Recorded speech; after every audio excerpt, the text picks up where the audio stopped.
Hello guys, today I'm going to show you how you can send fax message from your Samsung Galaxy Tab A9. So let's start from opening the Play Store and look for the fax app. Choose Easy Fax, install it and open.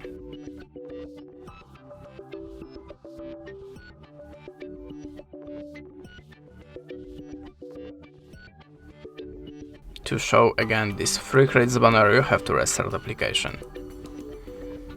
Now click on the plus and choose source of your document. I'm gonna pick something from my gallery. Select your photo and click on the import. Now you can add a shape to your document or the picture. Then choose a filter for a photo to make it more visible. If you are ready, click on the accept icon. Type the number in this place and choose the country from the list. To send the message, just click on this button. And that's it. Thanks for watching, leave us a like, recommend, and goodbye.